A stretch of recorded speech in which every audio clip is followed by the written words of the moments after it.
For now, we're going to record. And my button says it's recording. You should see in your Zoom window a little icon that says recording. Can we get a thumbs up if you see that? Excellent. So that's how you can tell.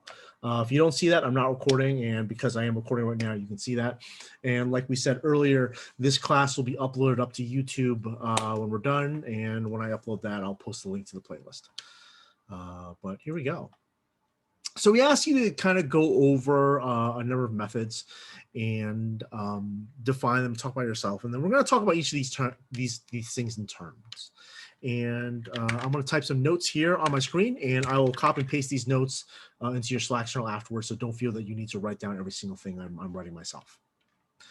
So the first thing we're going to talk about is a method, and a method is a group of related instructions that achieves some purpose. And so as we follow along the lesson plan, we can open Prize Session in our terminal. Is this text large enough for everyone? Would anyone like it larger? Is this okay? Feel free to ask to make it bigger. That is perfectly cool if you do. Cool. Okay. So I've opened up a Prize Session here. And what I'm going to do is that I'm going to type in hello world dot upcase. Ooh, not yo case. And we see here that we see hello world written in all caps. What is happening here is that we are calling the upcase method on the string hello world. And the job of this upcase method is that it's going to create a version of the string that we've called on with all capital letters, right? So because what we've done is we've called this method upcase on the string hello world, it's going to create hello world in all caps. And this applies to other things. For example, pizza.upcase, if pizza is all lowercase, we do upcase, it's going to be pizza all in caps. I'm really craving pizza right now. And so this upcase method this upcase is a method because it's a group of related instructions that achieve some purpose. The purpose of this method is it takes whatever it's called on and then gives this with all capital letters. And the idea is that this is a method that is built into Ruby. Ruby gives us this functionality, right? We don't have to we don't have to reinvent the wheel. And like the most important reason we use methods, well, one of the most important reasons why we use methods is to reuse code. Instead of rewriting code to upcase, we just call the method.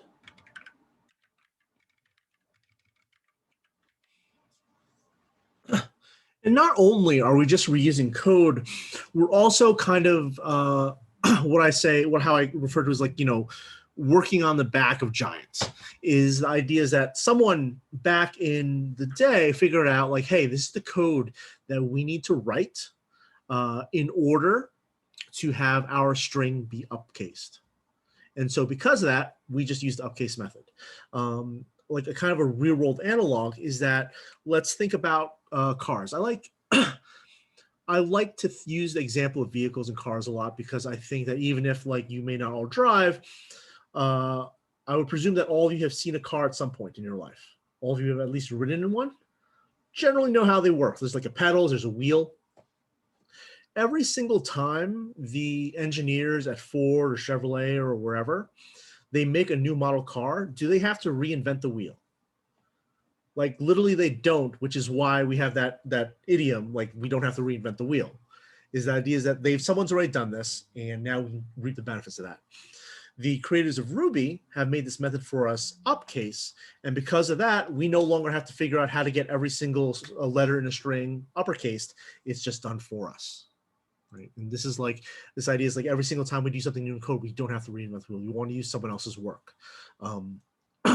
I joke that programming is just an exercise to be as lazy as possible. And this is like one of the careers where laziness is very well rewarded. Fantastic. The second part of this is that I want to talk about is that what we've seen here, we've illustrated here, is that methods run on objects. In this example, these two examples here, we've used this upcase method is running on hello world, which is a string object. Upcase is running on pizza, which is a string object. And essentially what we're saying when we run methods on objects is like, hey, string, I would like you to give me an upcase upcased version of yourself. So the two important things. Important. One, we use methods to reuse code. Two, methods run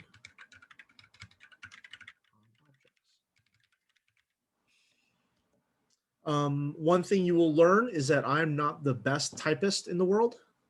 So if you see me make a spelling mistake, especially in code where a spelling mistake can be absolutely deadly, please point it out to me. I have started using a new keyboard that's split, so typing is a new challenge for me. Although, as I say that, I realize I've had this keyboard for half a year and it's not a very good excuse anymore. I think a part of that is that the challenge of typing when 30 people are watching. Like I honestly feel this pressure. Like, I gotta show how good at this I am. I gotta type fast, but like typing fast means absolutely nothing. And the faster I try to type, the more mistakes I make and so forth. So 2021 resolution, type slower, relax, everything's okay. But so far, this is a brief overview of methods, and I would like to open up to questions if anyone has any questions about methods so far. We are not defining methods yet. That's something that we'll get to in due time. But does anyone have any questions about methods that we spoke about them so far? You have until I finish taking a sip of my drink. Can I just ask? Or do I have to raise my hand? Well, your hand's up, so it's cool. Yeah.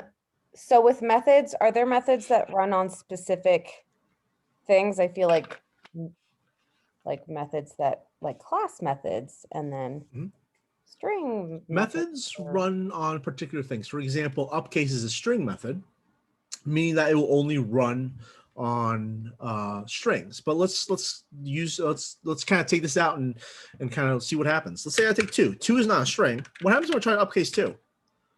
It says undefined method for integer. That means that for integers, it doesn't know anything about upcase. If we make an array,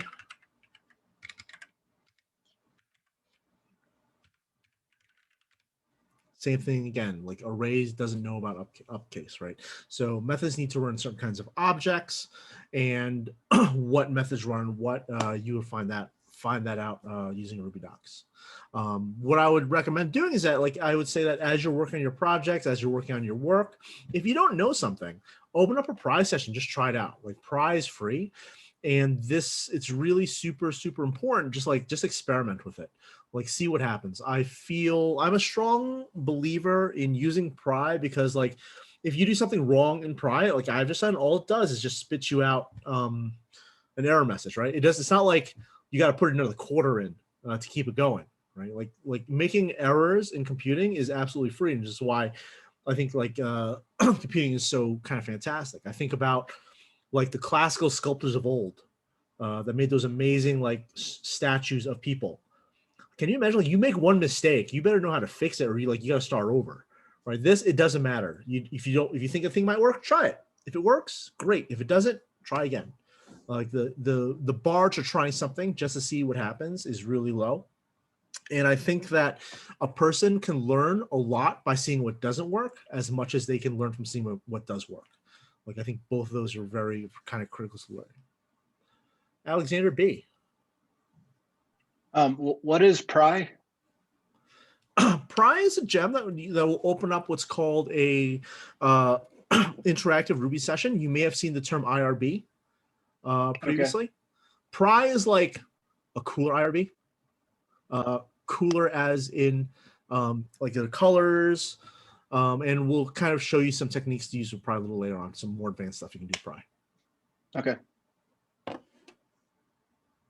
Cool. Other questions so far? Dun, dun, dun. Excellent. It is 1:25. Let's take our first break. Let's be back at 1:31. Let's be back at 1:31. Resume recording because I'm a person that remembers these things. Our return values. And an important thing to remember is that a return value is the output of a method. So what we've seen here previously with the hello world upcase, the return value of this upcase method when it is being run on hello world is hello world all in caps. The return value of upcase when we run it on lowercase pizza is pizza all in caps. Every method has one and only one return value. We can see it here in that we're only getting one string back. And finally, a return value can be of any type. Sometimes you get strings like hello world, all in caps like that. Sometimes you get numbers like 423, decimals 3.141. You can have arrays, which are collections of items, like an array of one, the word pepperoni, and decimal of 12.21. We have other value types such as true, Boolean, or another data type called nil, which we'll talk about later. So again, every method has one and only one return value, and the return value can be of any type. In Pry, this little equal sign, greater than sign, the arrow, I call it, that is what's designating like what is return value. Whatever is after that is going to be what that method you last typed in return. Cool. Questions about return values? Not much to say about them there. Ryan? Yeah, my question is, does return value relate at all to like when I've been practicing code? Sometimes you see the command return prior to something, kind of like when you put puts. Yeah. But in Ruby, are you required to put return, and is it related? You are not. You are not. We'll talk about that in greater detail a little later. I think tomorrow morning we'll talk about directly about that.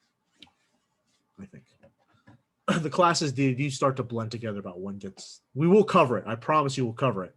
It's a question of when, which is something I'm not. I don't remember an entire way. Cool. All right. Anything else? That was a good question, by the way. All right. Arguments. We'll talk about arguments next. And so.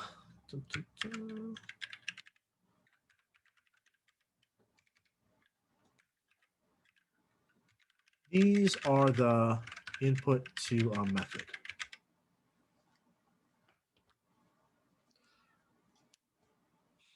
And so here, what I'm going to do is that I'm going to do a hello world, and I'm going to run the include method, and I'm going to pass in an argument, hello. And we see here that this returns true. So let's kind of like walk through what happened. What I did here is I took the string hello world, I ran the include on it, and I passed in an argument the string hello. And then it gave me a return value of true. What include does is a method that will return true if whatever is being passed to it is in whatever it's being run on. So in this example, hello world includes hello, so it will return true. But if I were to do goodbye, right, and we can see very clearly, nowhere in hello world is there a goodbye. This will return false, like that. Right, so an argument is a way in that we can give a method additional information. And we do that by putting parens after the method and putting whatever we need to pass it in there.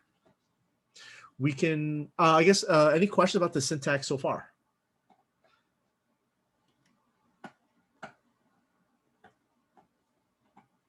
Cool. Yeah, Ksenia?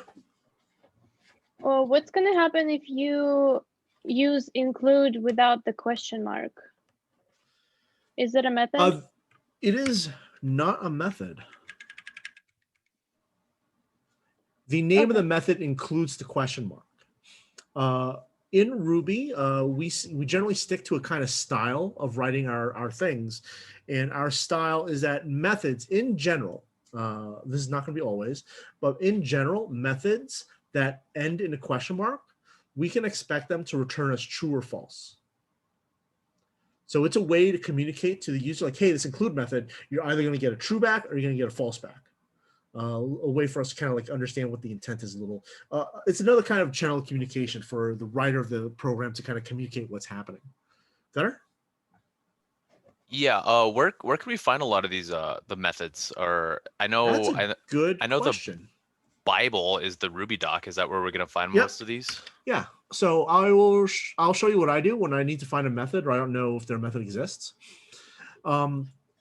Usually when you're looking for a method, you are going to run it on an object, right? Because methods all run on certain objects. So what you do is that you want to search for what methods are available to that thing. So I type in Ruby docs, Ruby docs. Let's say we're looking for a string method.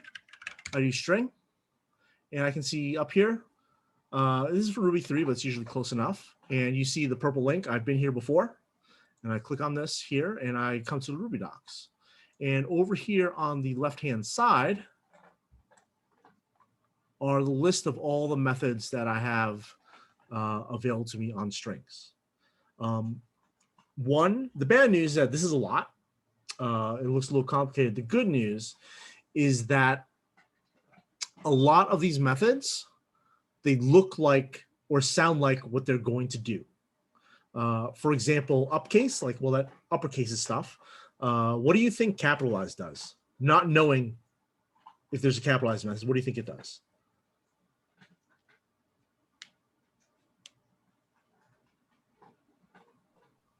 Capitalizes. Capitalizes something.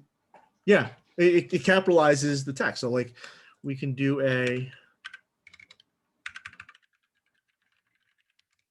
we see that it capitalized just the first letter, right? And I think that a lot of these methods, and usually if I don't know what to do, I'll start looking down here for something that sounds like center, chomp. I don't know what that is, but like count. Count probably means it counts how many letters on it. Let's see if that's true.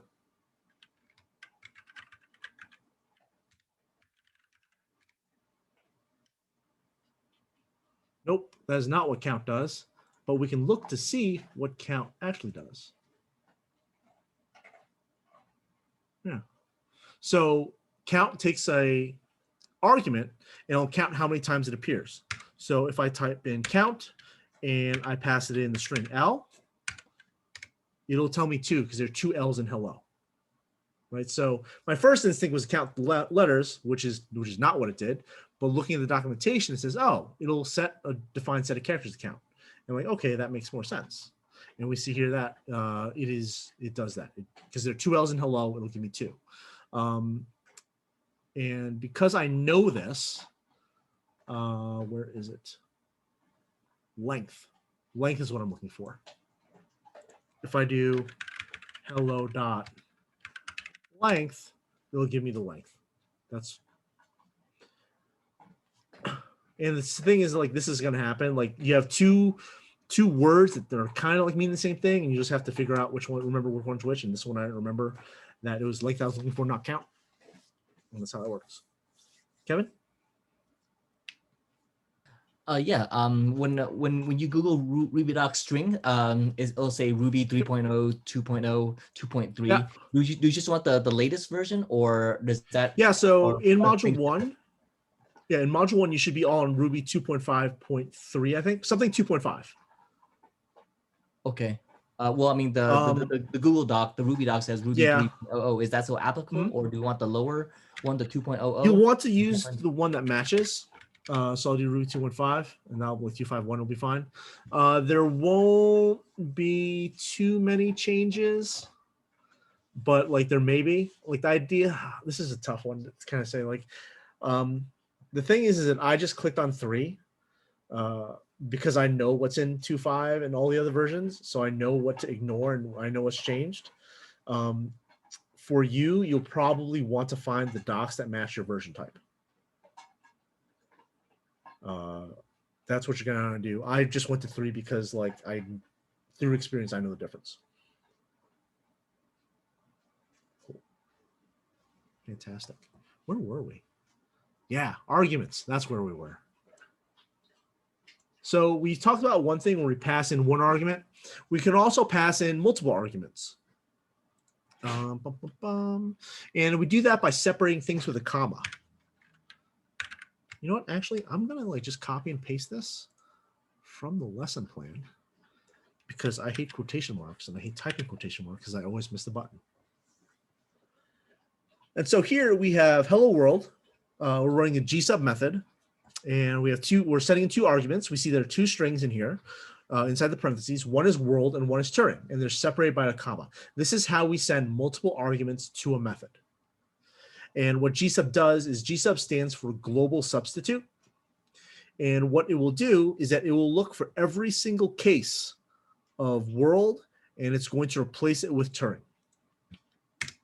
And we can see that there's that what it does. We can just do, I'm going to do this for emphasis. I'm going to type in hello world world. And if I hit enter, it should give us hello Turing Turing, like so.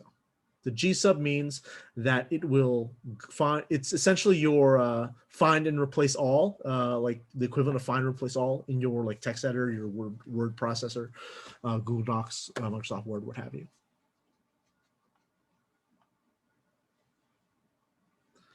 Cool.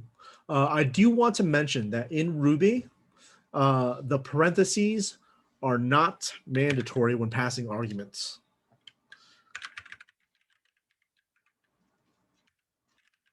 You could do this. Oops.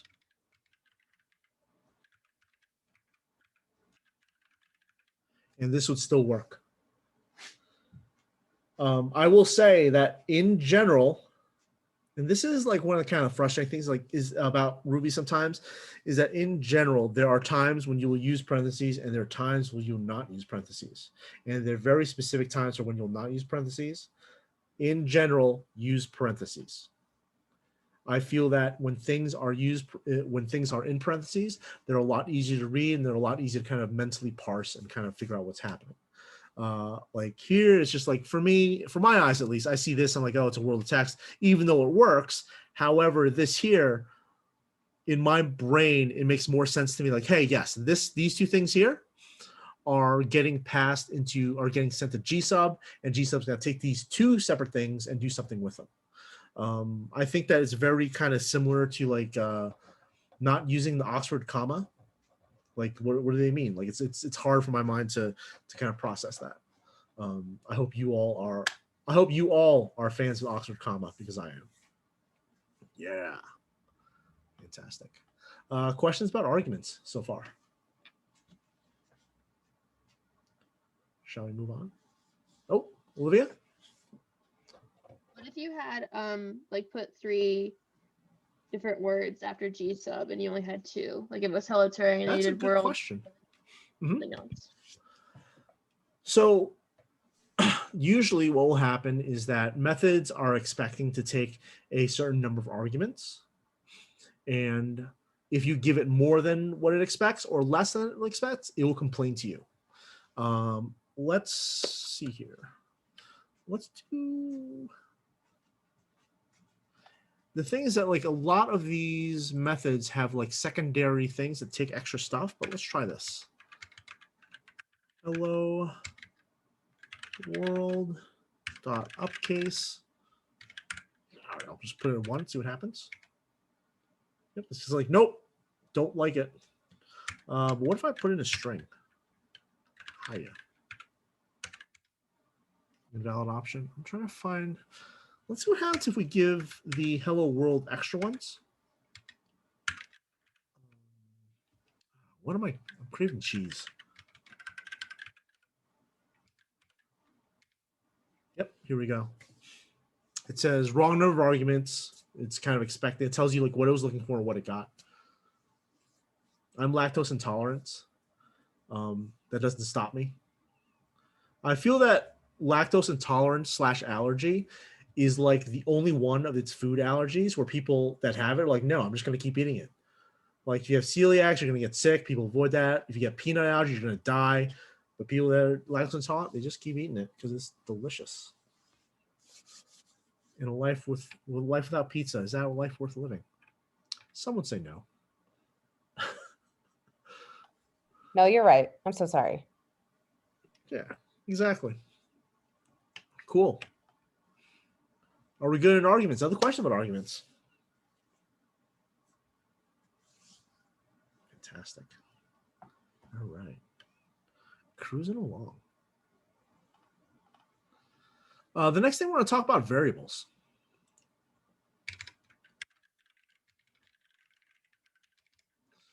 And what these are keywords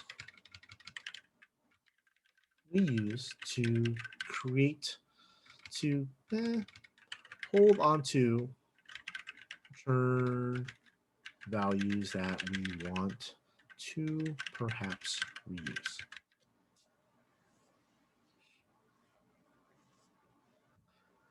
And the example here is that we have this hello world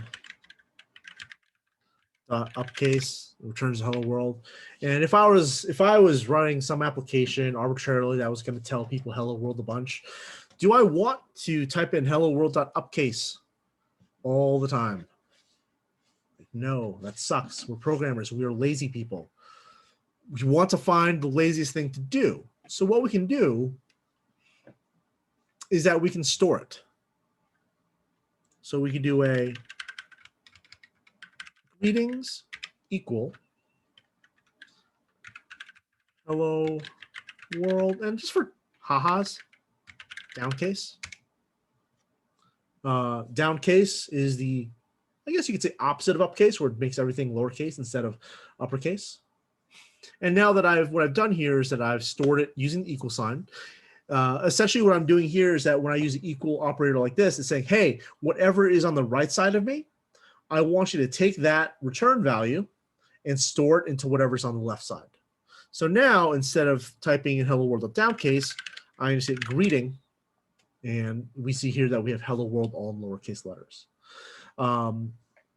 This is a very contrived example where it's like, oh, it's just the method, but like the thing is that we can think about how this could be useful a whole lot later on. What if we have something we're doing that takes a whole bunch of steps? We can just kind of like take the result of whatever those bunch of steps were and save it for kind of future use. And we can also use interpolation, what's called string interpolation, to kind of combine what we have. So we can do this here, and so this is our greeting.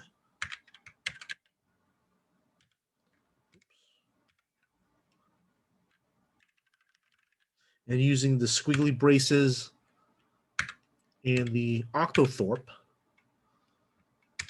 we can see here that when we use this kind of special characters with octothorpe and put everything and put the variable name inside the curly braces, it will say like, oh, it's not going to print out greeting. It's going to replace the whole thing with hello world, whatever was stored within. And this technique is called string interpolation, where inside a string, we are interpolating whatever's inside that variable for us to use. Jahara?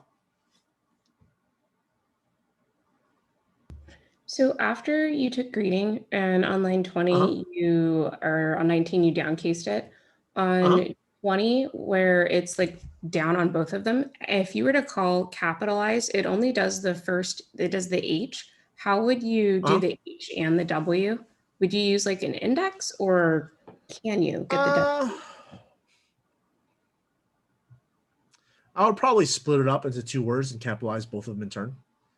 But that's a little beyond what we're talking about right here, right now. Cool, cool, cool.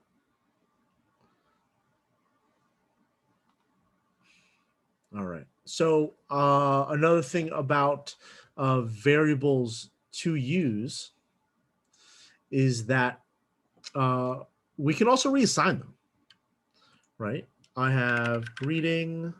We see here that I've assigned greeting to be hello world all downcased. What I can do is that I don't want greeting to be hello world anymore. I want greeting to be, I'm going to be exotic, and I want to set my greeting to be 9. And now greeting is 9. But where did hello world all in the lowercase letters go? It has gone poof. It no longer exists.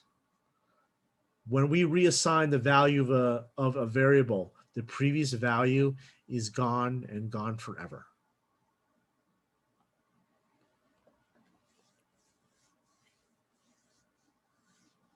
Cool. I'm going to take a sip.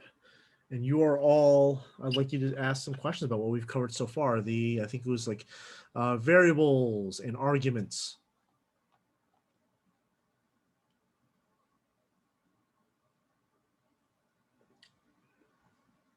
Fizzy water is like the best thing on this planet.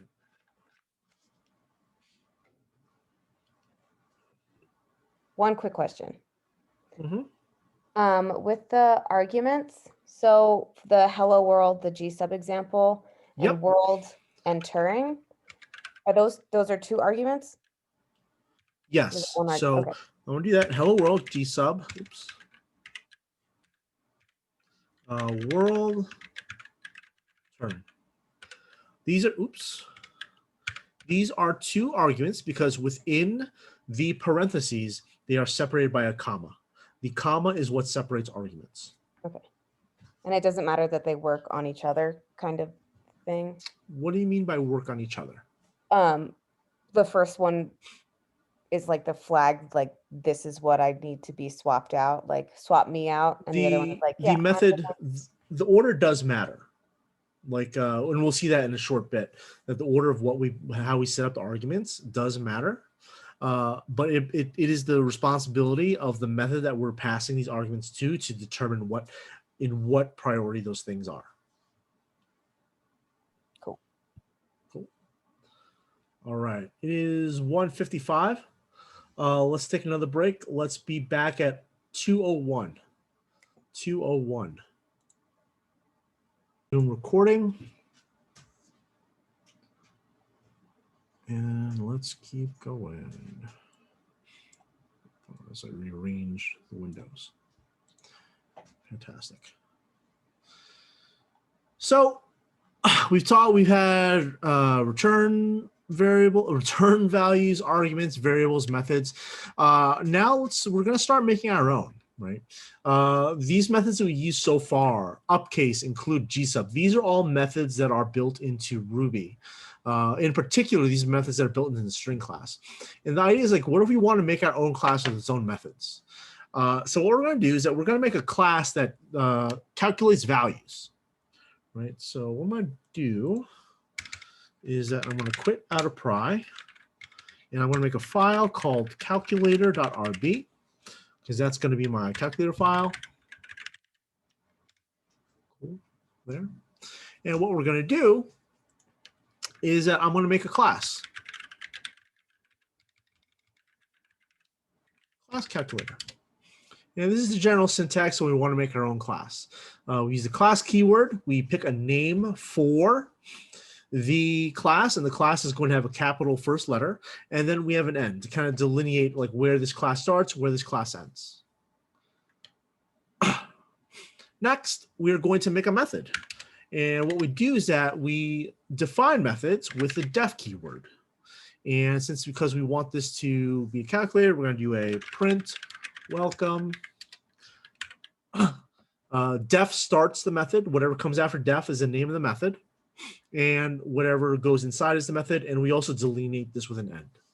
We use a 2-space indentation because this method lives in this class. So we have to indent it 2 spaces inward.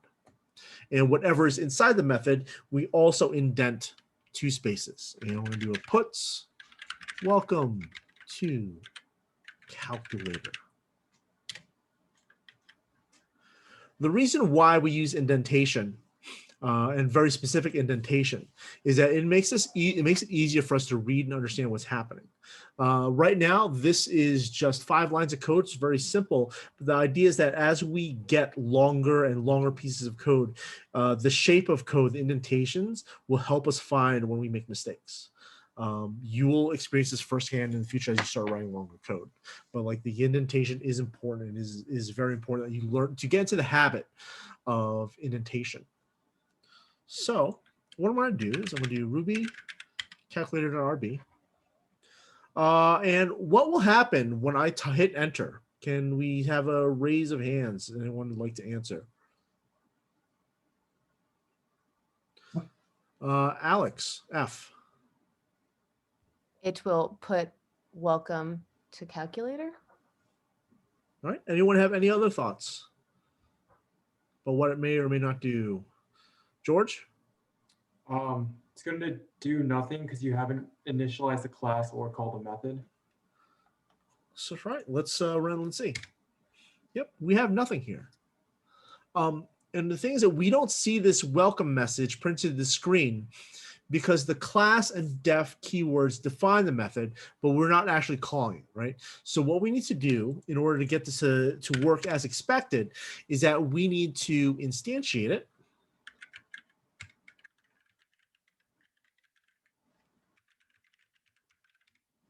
And then we run the method on the object.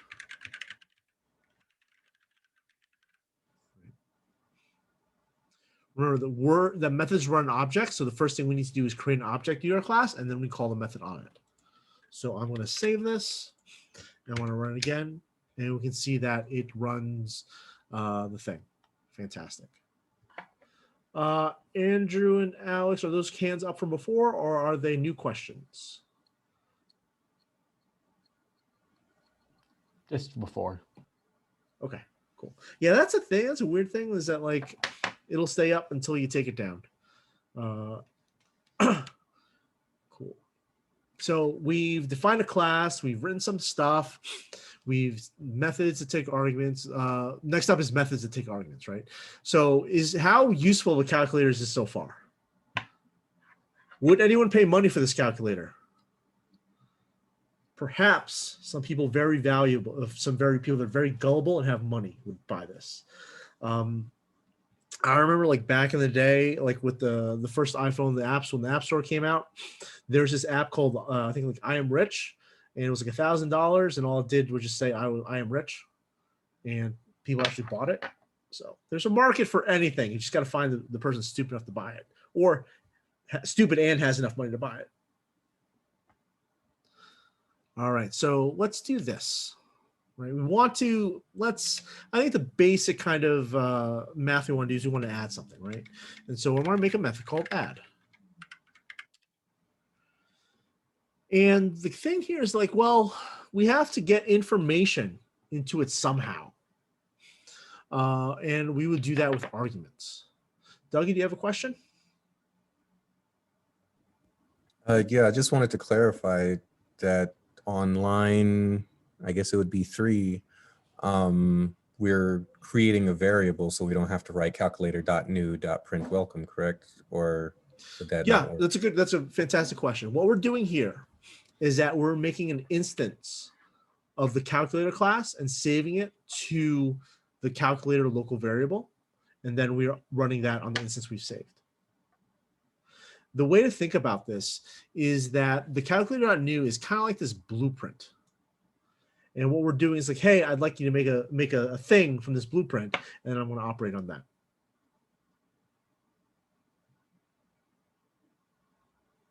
Cool. Does that answer your question? Yes, sir. Thank you very much. Yeah. All right, so where were we? So, okay, so we got to pass some information here. So what we're going to do is that this add method, we want it, like presumably we want to tell it to add the numbers. Again, a calculator that just added whatever numbers it wanted to would not be very useful. So what we're going to do is the syntax for that is that we're going to define some arguments. Num1, num2. And what we're going to, what we think will happen. Oops.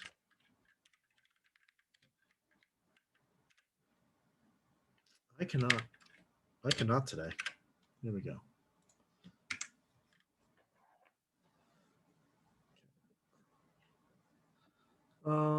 Jennifer, what's going to happen if I hit enter right now?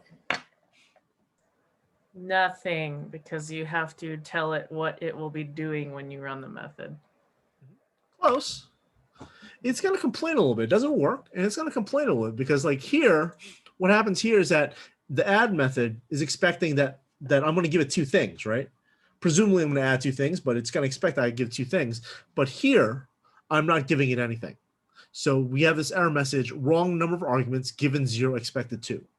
The given 0 expected 2 means that, like here, I'm passing 0 arguments to the add method, but over here, when I'm defining the add method, I'm expecting for it to get two things. Andrew?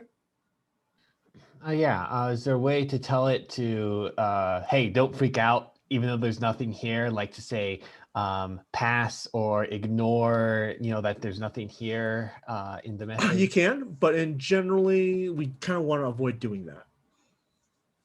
We want to be very strict about how we kind of like how things come in and out. Cool. So we got to do the thing. I am very good at math, so I need help answering this question. What happens when I add 1 to 3?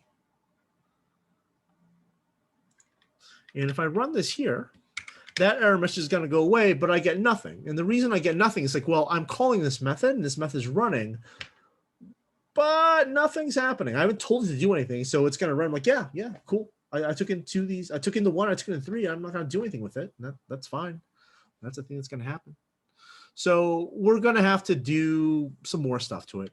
But to kind of show you that these numbers that we're passing in here get in here, we're going to do a puts num1,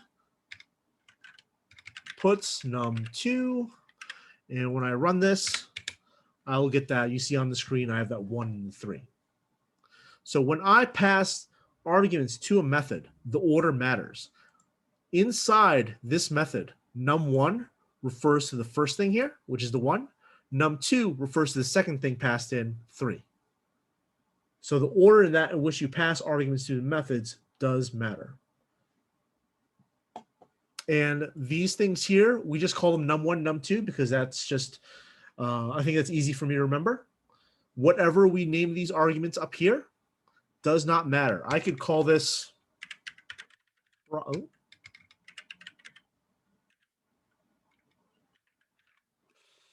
that doesn't look right either. No, 2 C's. 2 C's. 2 C's, yeah.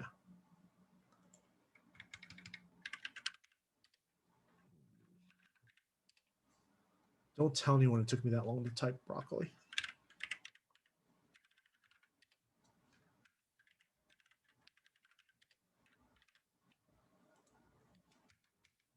You can see here it still works. Whatever we call these arguments up here is arbitrary, but in general, we want to name something descriptive that kind of describes what it is. Otherwise, you will get like super confused. One thing I, myself, and none of your coworkers will ever want to see is using a single letter, like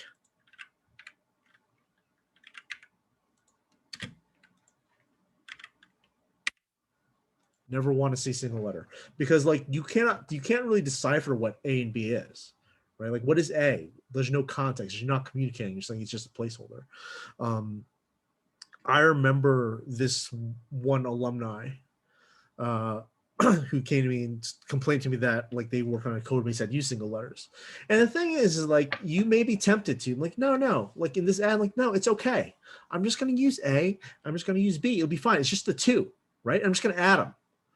And that's how it starts. So this alumni who had come to me to complain about their job that they had gotten, they had told me that they were trying to figure out what variable F was. And like when you have F, it's like, what the hell does F mean? And they had to pretty much run the entire kind of chain of things back to figure out what F meant. And because it all kind of chained together, to figure out what F meant, they had to figure out what E meant. And to figure out what E meant, they had to figure out what D meant. And, you know, the ball of yarn all the way back. So save yourself the trouble. Don't use single letters from the start. You'll save yourself and someone else a whole lot of trouble in the future. But in the meantime, we'll go back to num1. Num2 are good friends.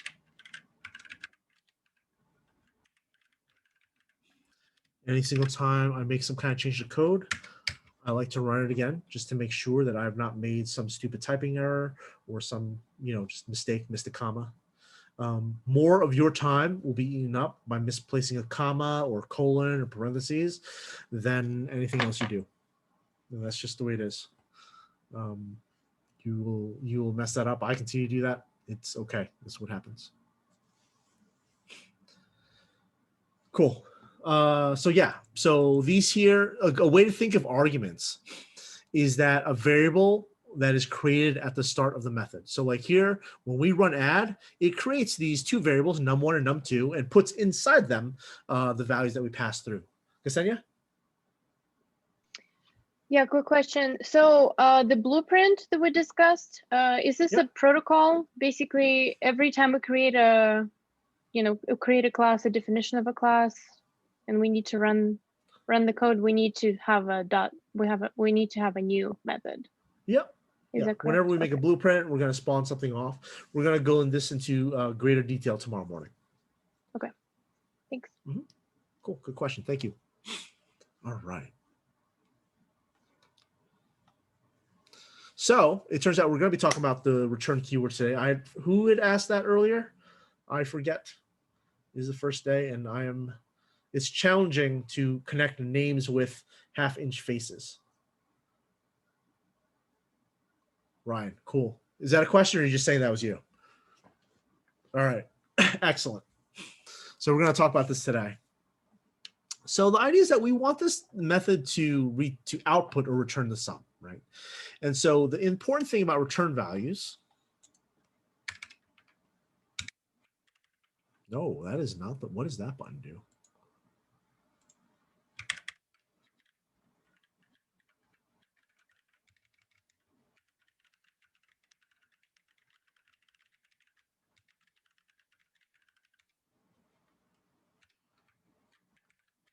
Number one, they are defined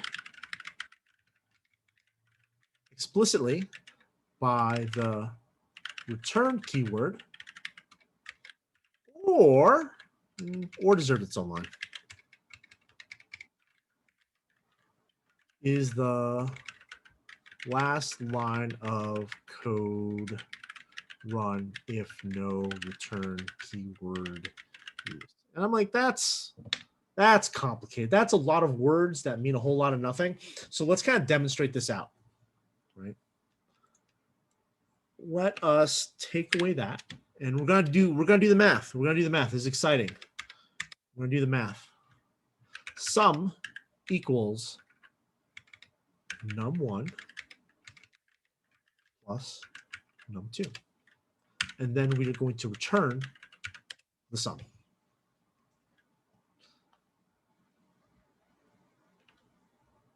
This is the exact same thing if we were to do num1 plus num2. These two lines in the context of this method are the same thing as this here. So let's kind of like take that back and compare it to the notes. This here we're doing the thing, we're storing a sum, and what we're returning is defined explicitly by the return keyword. That's that first case we talked about. This here is the last line of code run if no return keyword is used. So this here is the last line of code, num1 plus num2, that's going to be 4, is going to return 4.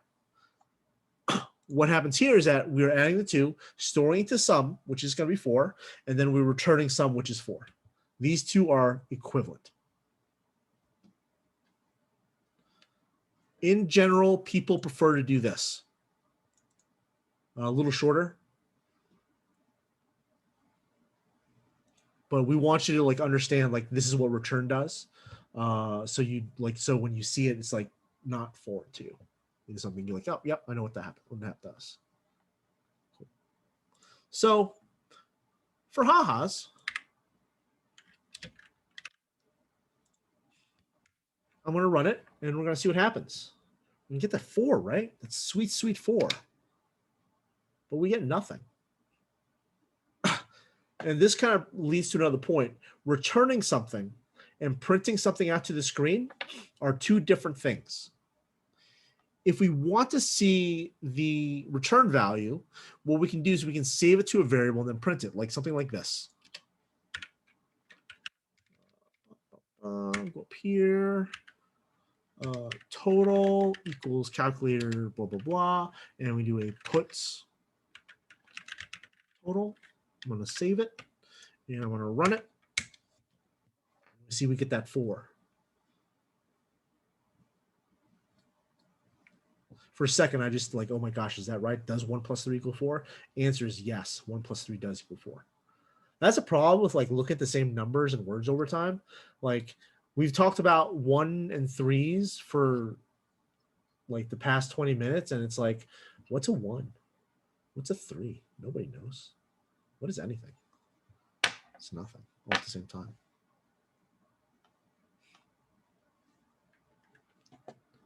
We could also skip this whole process of setting it to a thing, and we can print it out directly like this. And it still prints out the 4.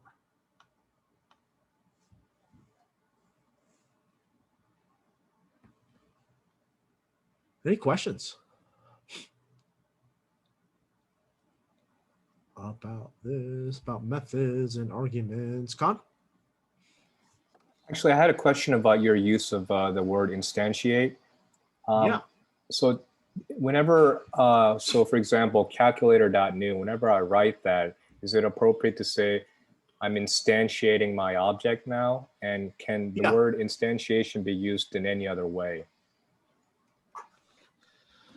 So when I do this here on this line, what I'm doing is that I'm instantiating a new instance or copy of calculator, and I'm saving it to the calculator local variable so I can then use it.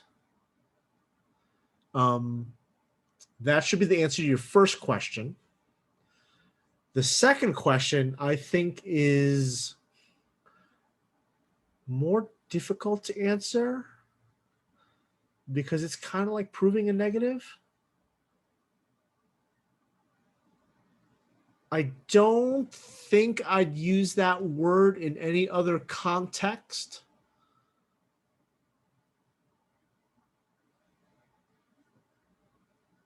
Because usually we try,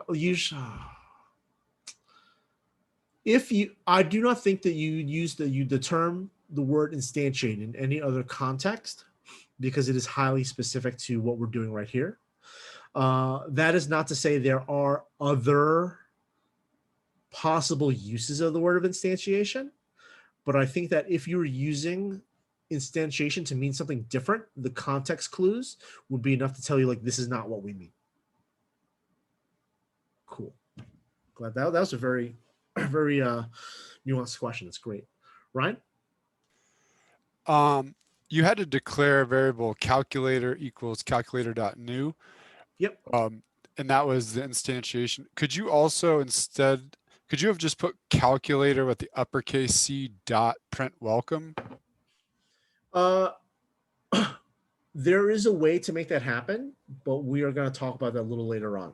Right now, we want you to get used to instantiating objects because this is like the whole idea is that we want to teach you object-oriented programming and working with instances of objects. So there will be a way to do that in the future.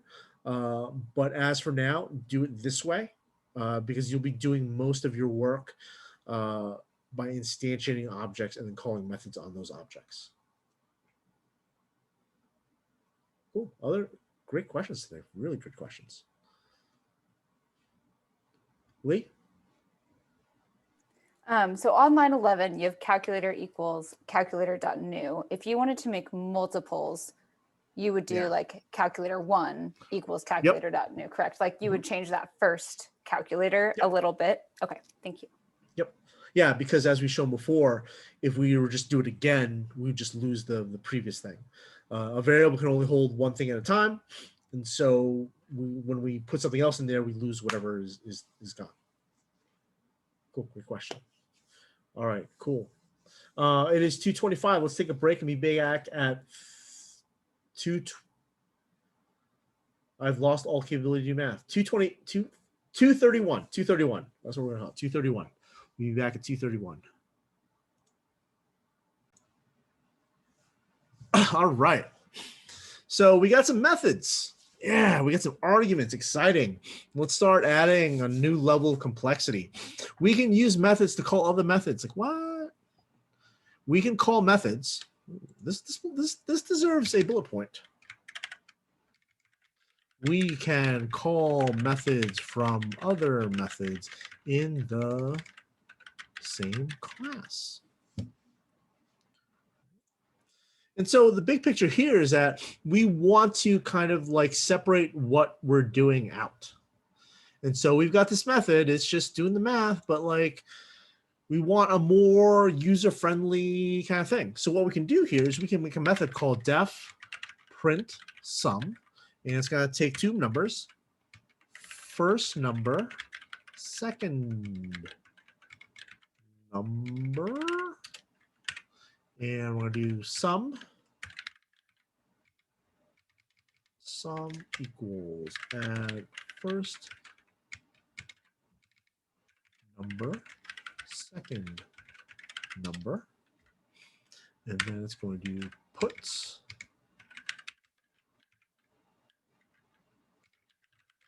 the sum of first number and second number is not sum, sum. Oops. All right, I'm going to squish this over to the side a little bit so we can see the whole line of code. And I'm going to give this a quick look over. Oh, I need an end. See, that's why that indentation is important. Without this end, I notice that there's like 4 spaces between this end and here. So I need to know, so I know that there's an end that belongs there. And I'm just going to give it a quick look over to make sure that every parentheses I open is also being closed.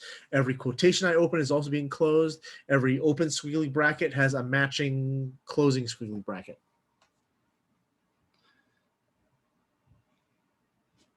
And that looks like it works.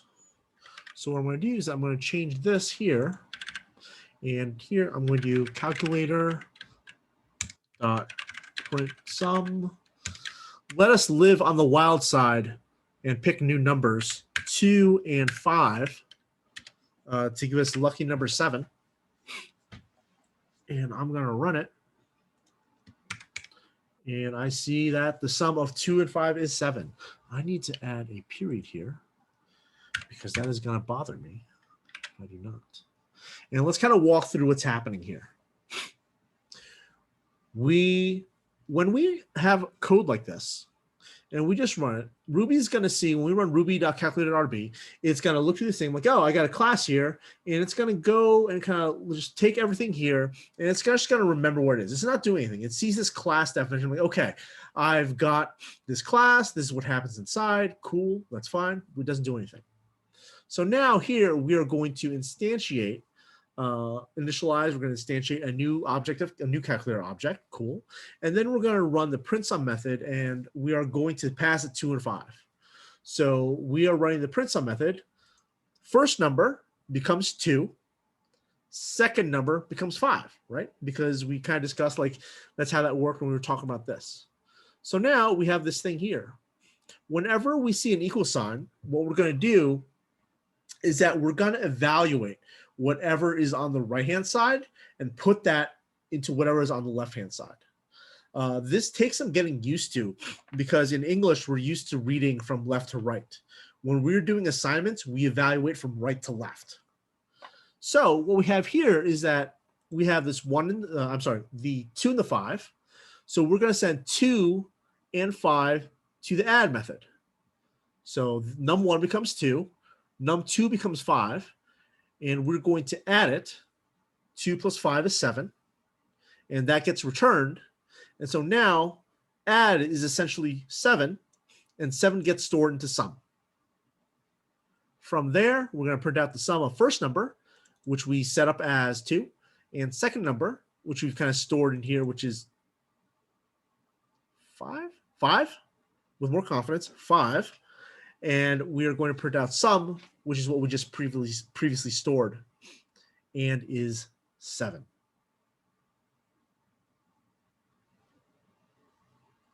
I'd like to pause here for questions about what I've done here.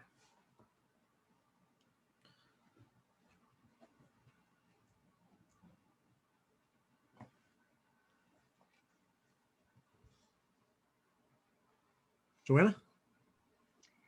Yeah, so, like you said, when choosing the name for the arguments, we can choose whatever we want. Obviously, we want it to be something logical.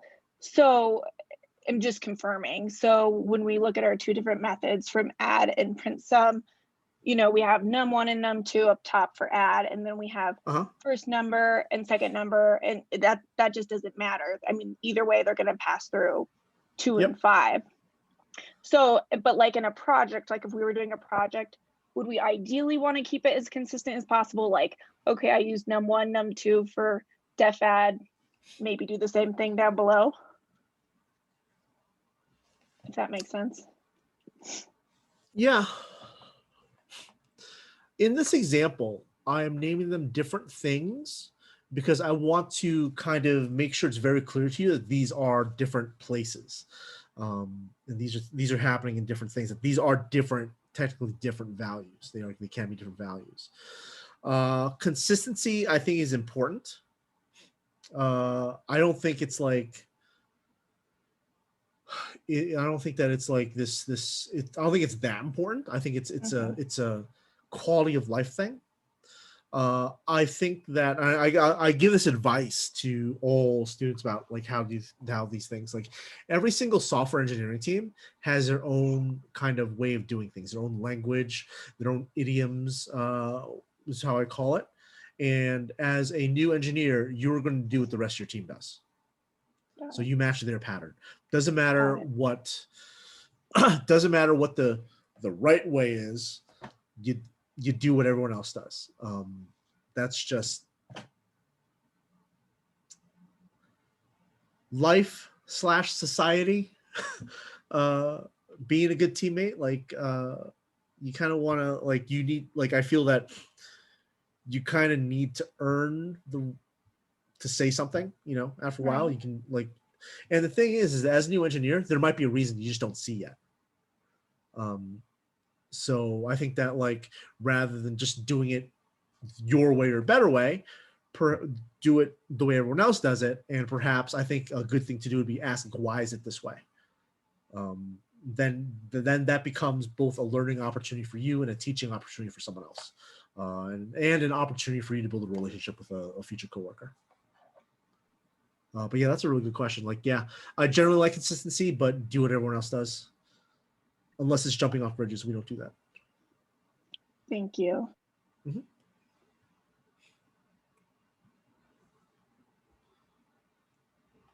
Cool. Other questions about this here so far? All right. So the kind of big picture thing that ties this all together and like this whole idea of methods is this idea of abstraction. Singular.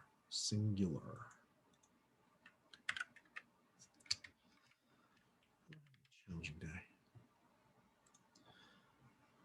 And abstraction is what we call one of the pillars of OOP.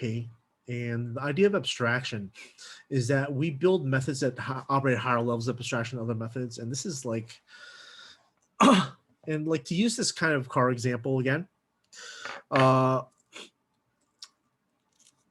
the way we build cars, at least in America, you have a steering wheel, you turn the steering wheel right, the car goes right, turn the steering wheel left, the car goes left.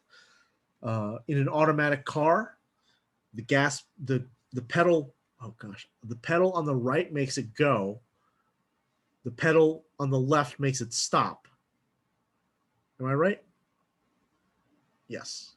It's like one of those things that you like, it's so ingrained in you that you just do it. You don't even think about it. And the idea is that, does anyone here know intimately what actually happens when you steer a car? Like, I understand that there's linkages and there's pneumatics, hydraulics, there's magic that happens that makes the wheels turn and your car turns. I understand on a high level that when I push the gas pedal, more gas goes in the engine, where there's sparks and there's little explosions that turn this thing, that turns other thing, that turns the wheels, right? But let's say you grew up with internal combustion engine cars your entire life, and then someone gave you the keys to a Tesla. Would you still know how to drive the Tesla? Like, you would, because we have the steering wheel and the steering wheel and the pedals are like these layers of abstraction. We don't need to know how an internal combustion engine works. In fact, like when you're driving a car, not really, but like, do you care if you're driving a Corolla or a Tesla? Does it really matter?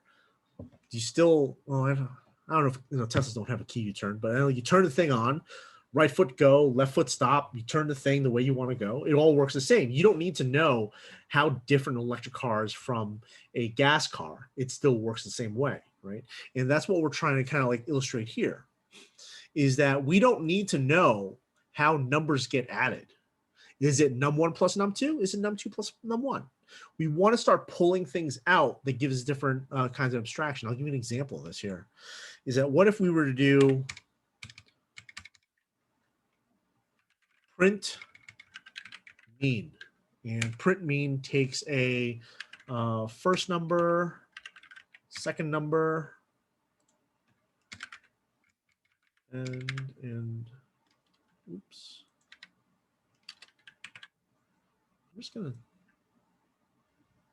yoink this. Pull this aside a little bit.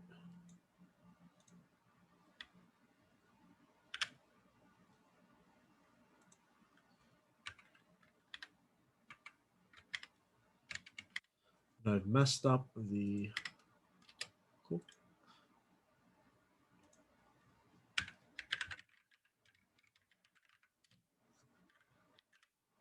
It's going to be a little meaner. And down here, I'll do print. Oh, I need the def. That's why it wasn't working.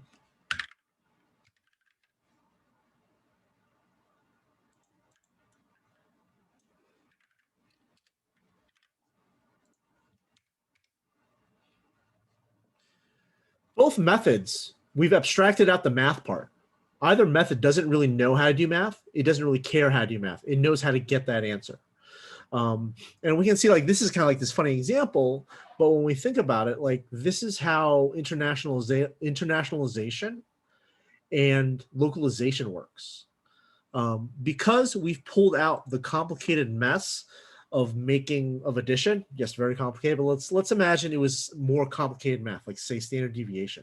When we pull that out, if we were to change, let's say that like our calculator, our standard deviation calculator, is now this big hit in Portugal, and we need to change the language of it. Do we need to change anything about the math? No. We just need to change like kind of like this line here. And this is what abstraction is about. We're pulling out functionality and hiding complexity. Right? We just need to know the interface. All we need to know is that this add method takes 2 arguments and it's got to add them together. That's all we need to know. A standard deviation method. All we need to know is that it takes in a collection of numbers and it'll do whatever that math is necessary for that. And it'll give you back that value. Right? What happens is like we don't really care. Like, do y'all know what happens at the hot dog factory? Nope. You don't want to know. You don't want to know. All you need to know is hot dogs are delicious. And this is kind of the same thing. And that's kind of abstraction. We want to kind of like, we want to find this balance between the two, where we're abstracting things out so far where it becomes ridiculous, but we want to like be able to reuse code, right? We don't want to do that thing of reinventing the wheel. Cool. As we wrap up, we're kind of open up to questions about everything we've covered here today.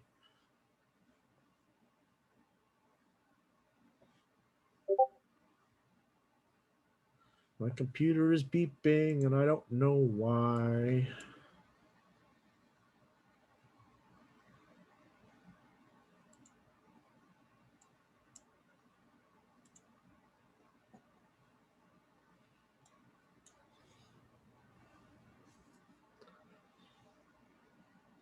I can just sit here and stare.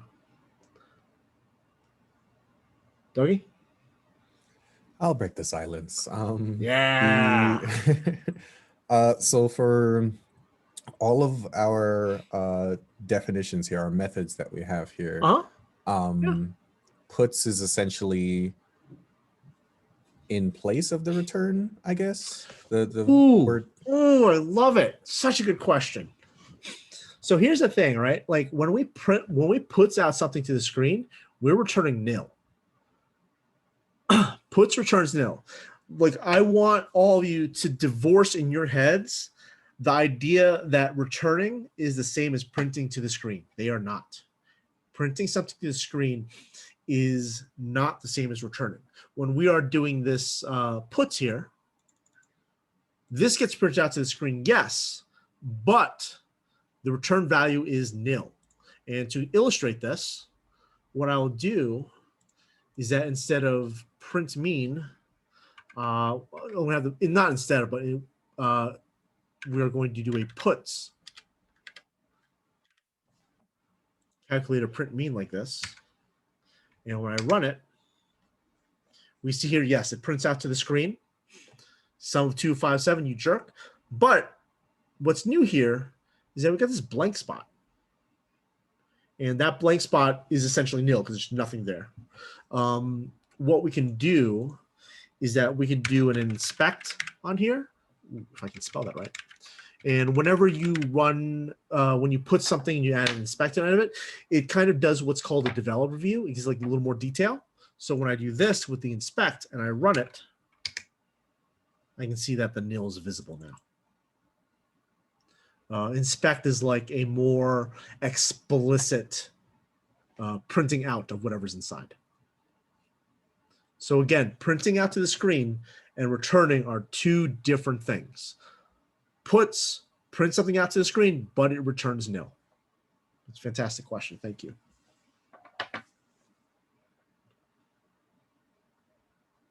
Awesome. Other questions? Kind of as a follow-up to that one. Yeah. So if say you removed puts from the print mean method, but you kept it on line 3, it would still print the same way because line 5 is implicitly returned. So I feel I have to explain this. I use relative line numbers.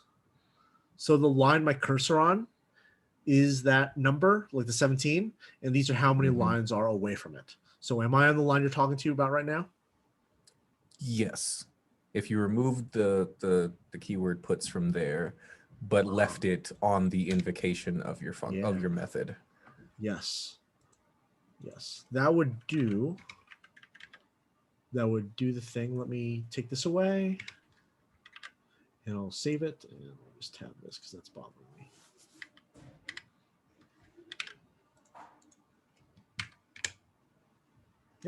That works exactly as you thought it would. Cool. Gotcha.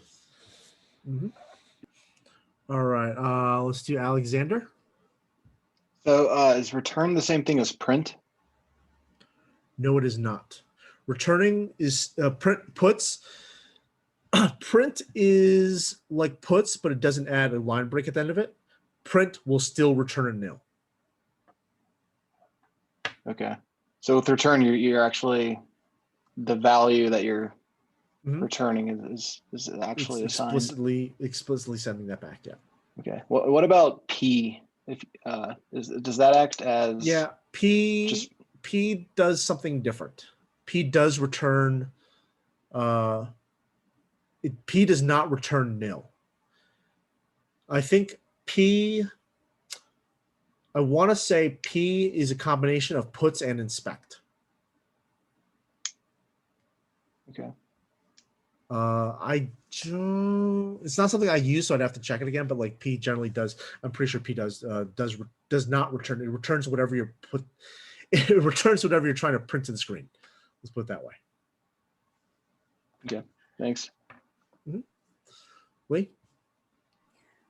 So just going back to abstraction, essentially that's a term for like what's happening behind the scenes. So like in the Wizard of Oz, it was the wizard behind the curtain, to where that just like, it's like what's making everything happening. It's not so much the things that are happening. It's this idea of like this. It's kind of like this a goal that we want to achieve, right? We want to start pulling things, separating things out so that we can reuse it, and we kind of want to hide complexity.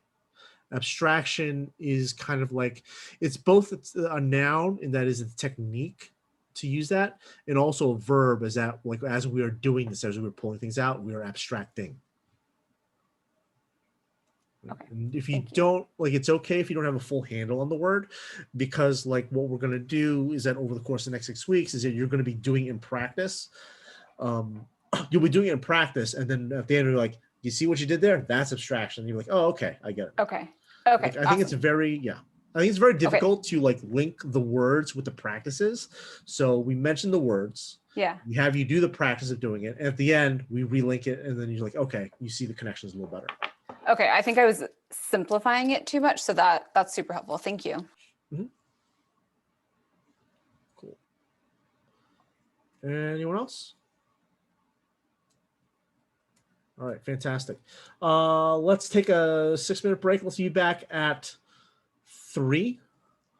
And at 3, we'll kick off your first project.